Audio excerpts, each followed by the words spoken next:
Okay, Chris, tell me, what would it take for you and the other Senate Democrats to return back to Wisconsin?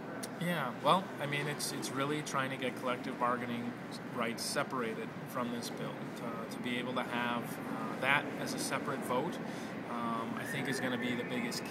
This thing that reverses 50 years worth of history in our state, and that's what has been the focus of attention for the protesters, for the public, and for us. So that's the big one.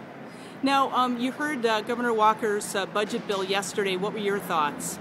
Well, I think it's unfortunately he had an opportunity to bring the state together. We're very divided right now over this bill, and unfortunately he kind of just pushed that wedge even more.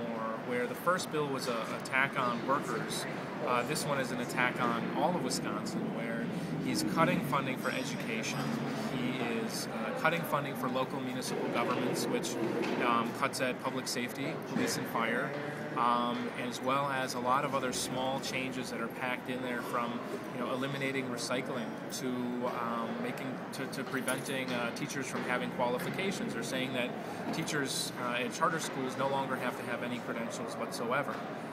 So it really it's more of a broad push and a broad divide, and it's only somebody who's never read a modest proposal could use the word modest in this way without irony or sarcasm. And last question, Chris, when do you think you'll be heading back to Wisconsin? Well, hopefully soon. Hopefully we come to an agreement.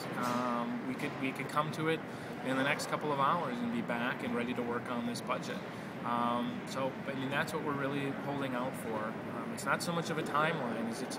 We want to get an agreement. We want to get something that's going to work for those people who have been speaking out on this, the people who are affected, and for all of Wisconsin. And I think the ball is really in the court of the governor and the Senate Republicans to bring us back to the table. We put forward an agreement that gives on the financial side. It actually gives more, where it includes the state fire and state police voluntarily. So it actually gives more into the finances. And Walker could have a huge victory if he would just put the negotiating table back out for us, and we could be back at it.